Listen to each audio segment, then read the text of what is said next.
Sur Europe 1. Et c'est l'heure du Zoom Info. La France est-elle vraiment prête à faire face au tsunami Omicron, ce nouveau variant qui déferle sur le monde? Un virus plus contagieux, même s'il ne serait pas forcément plus virulent. Il faut bien évidemment rester au conditionnel. Un virus qui en tout cas chamboule tout et qui fait planer la menace sur des hôpitaux à nouveau saturés, de nouveaux confinements. Bref, on va en parler avec nos invités. Vincent Trémollet de Villers, directeur adjoint de la rédaction du Figaro. Bonjour Vincent. Bonjour. Olivier Babot, économiste, président de l'Institut Sapiens. Bonjour. Et en ligne avec nous, Bruno Megarban, le chef du service réanimation à l'hôpital de la Pitié-Salpêtrière à Paris. Bonjour professeur. Bonjour, alors je suis chef de service de la réanimation à la Riboisière. Ouh mon Dieu. Pardon. Eh ben écoutez, rien de grave. Je suis vraiment navré, c'est une coquille, de ma part. Promotion pour moi peut-être. Écoutez, sans doute. Acceptez toutes mes excuses, professeur Megarban. D'ailleurs, la question, elle va être pour vous d'ordre plus général. Depuis hier, j'imagine que vous avez un petit peu réfléchi aux annonces faites par le gouvernement. Ce gouvernement prend-il suffisamment la mesure de cette vague qui arrive, professeur ? Mais écoutez, tout le monde a été surpris par l'arrivée, on va dire, aussi rapide d'une vague qui, à l'évidence, sera importante de ce variant Omicron.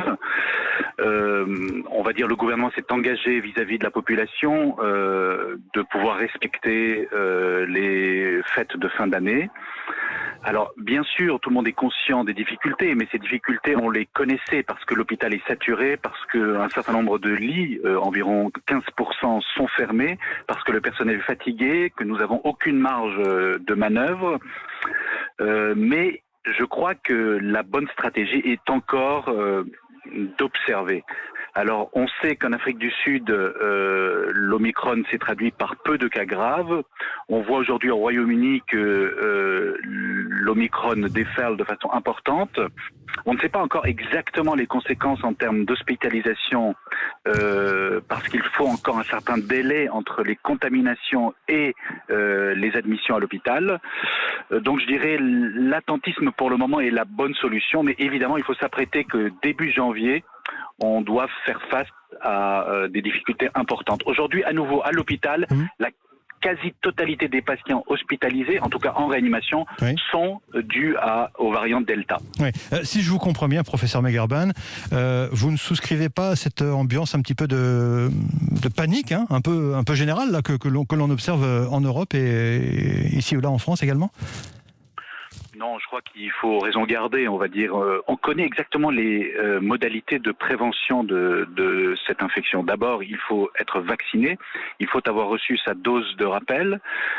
Ensuite, il faut utiliser les mesures barrières, être extrêmement prudent, se tester lorsqu'on a un doute. Et lorsqu'on applique toutes ces mesures, théoriquement, on est relativement à l'abri d'une contamination et bien sûr d'une infection grave.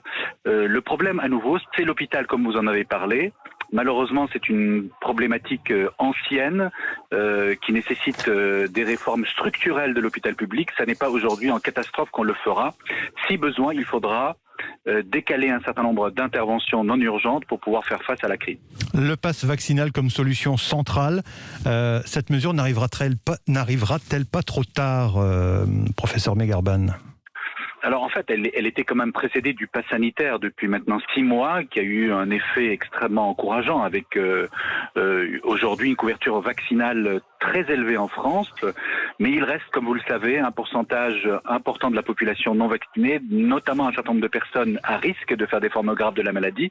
Et aujourd'hui, ce sont ces personnes essentiellement qui viennent en réanimation, malheureusement occuper des lits en faible nombre et donc poser un problème pour l'offre de soins pour les autres pathologies.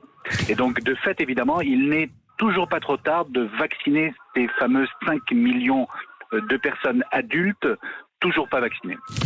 Restez avec nous, professeur Megarban, on va poursuivre cette discussion. Vincent Trémollet de Villers, qu'est-ce que vous pensez du signal politique que donne finalement le gouvernement en accélérant le calendrier, notamment sur le pass vaccinal? Je trouve qu'il est un peu contraire à ce qu'avait fait le gouvernement jusque-là. Je pense que le professeur Megarban parle d'or quand il dit qu'il faut continuer à observer et qu'il faut raison garder. Ça fait maintenant 2 ans qu'on vit dans cette épidémie et il me semble que la rhétorique de la peur et du mouvement de panique collectif n'est pas la bonne. Emmanuel Macron l'a compris l'an dernier avant le 29 janvier quand il a refusé sous une pression très forte le reconfinement de la France en disant que l'hôpital pouvait tenir. Et donc là, c'est la question politique difficile pour Emmanuel Macron, c'est que si l'hôpital ne tient pas, il peut lui être reproché de n'avoir rien fait pour l'hôpital. C'est-à-dire que le professeur Megarban disait on ne fait pas en catastrophe des réformes structurelles, il a tout à fait raison. Et il y a 2 ans, on nous disait on ne forme pas une infirmière en 6 mois. Mais là, ça fait 2 ans. Et donc les Français vont se dire mais qu'a-t-on fait pendant 2 ans pour l'hôpital ? Pourquoi, alors que nous savions que cette menace était grandissante, que le vieillissement démographique fait que notre pays va être très souvent la proie de ce type d'événements, pourquoi il n'y a pas-t-il eu un quoi qu'il en coûte pour l'hôpital et pour le personnel ? Je voudrais prendre un simple exemple. Oui. Je crois qu'en 2 ans, nous n'avons pas vu une campagne de communication ambitieuse et flatteuse pour les soignants, ce qu'on voit pour l'armée, ce qu'on voit pour les pompiers, ce qui ferait pour tous les Français une forme de représentation, qui donnerait envie aux jeunes de faire ce métier, qui ferait que ceux qui le font continuent à le faire, en plus de la gratification financière. Nous n'avons pas vu ça, c'est anecdotique, c'est symbolique, mais il me semble que ça témoigne de cette défaillance sur l'hôpital, qui est la clé de cette histoire. Olivier Babot, la communication du gouvernement, l'accélération du calendrier, un conseil des ministres convoqué en urgence, ça augmente les angoisses ? Sans doute, mais j'ai vraiment l'impression que ce dont on doit avoir peur, c'est de la peur elle-même aujourd'hui. En tout cas, d'un point de vue économique, il faut dire que les choses vont bien. Alors peut-être que les anticipations vont se retourner, mais jusque-là, ce qui est frappant, c'est qu'on est quasiment retourné à notre niveau du PIB d'avant-crise. Les chiffres du chômage aussi sont extrêmement bien orientés. La consommation est très très bien repartie.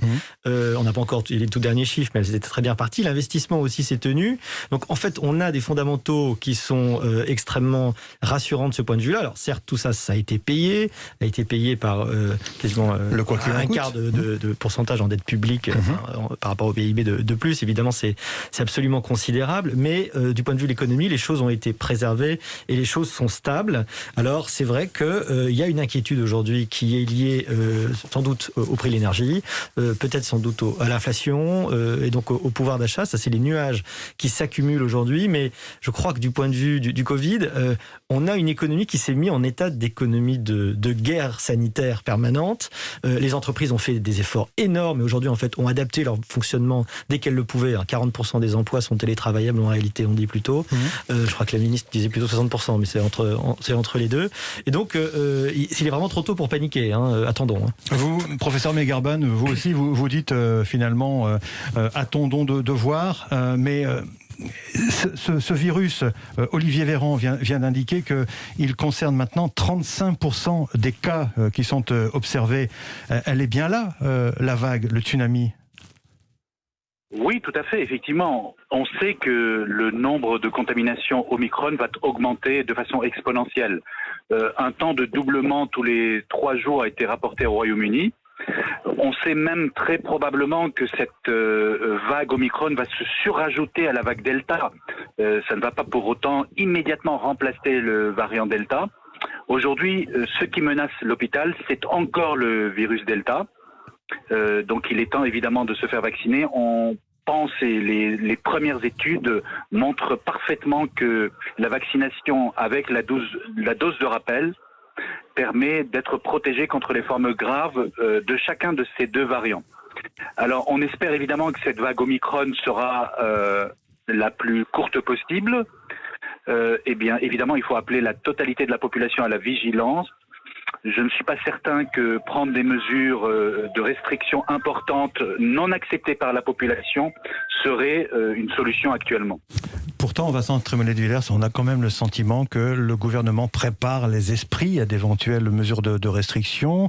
Le mot de couvre-feu n'est plus totalement tabou, tout en indiquant que la seule et unique solution, c'est la vaccination. Alors, on ne sait plus très bien. Il y a toujours eu deux écoles à l'intérieur du gouvernement. Ça déroute un peu les Français. Voilà, les préventifs et les réactifs. Les préventifs, c'est on ne sait pas. la gravité de ce variant. Pour le moment, l'hôpital tient, mais on ne sait pas s'il va tenir. Et par précaution, il faut prendre des restrictions. Et puis, il y a les réactifs. On attend de voir. Et puis, si jamais vraiment la situation devient critique, on prendra des décisions très soudaines. Moi, je pense que c'est très compliqué politiquement, là, si on rentre dans la politique, pour Emmanuel Macron, de prendre des restrictions importantes. Pourquoi ? Parce que la vaccination, c'était la promesse de la liberté. Oui. Les Français se sont fait vacciner. C'était la promesse des jours parce heureux. qu'ils avaient peur du Covid, mais d'autres, et notamment les jeunes, parce qu'on leur a dit votre vie sociale sera maintenue et vous avez un vaccin altruiste. À partir du moment où on leur dit vous allez avoir un couvre-feu, voire vous allez avoir un confinement, pendant qu'on fait passer une loi sur le pass vaccinal, c'est contradictoire, c'est oxymorique. Donc, les restrictions importantes desserviront la campagne de vaccination. Et c'est pour cela que ça me paraît très très compliqué. Enfin, par rapport à la contagiosité du variant Omicron, autour d'Olivier Véran, on disait il y a quelques jours que de toute façon, les mesures intermédiaires type couvre-feu ne servira à rien, puisqu'il est tellement contagieux que soit on fait un confinement strict, ce qui me paraît politiquement intenable, soit il faut maintenir les gestes barrières et jouer la vaccination. Mais la solution intermédiaire serait peut-être politiquement acceptable, mais sanitairement absurde. On marque une première pause, messieurs, et on revient dans un instant pour parler de ce tsunami sur la vague du Covid avec ce variant Omicron.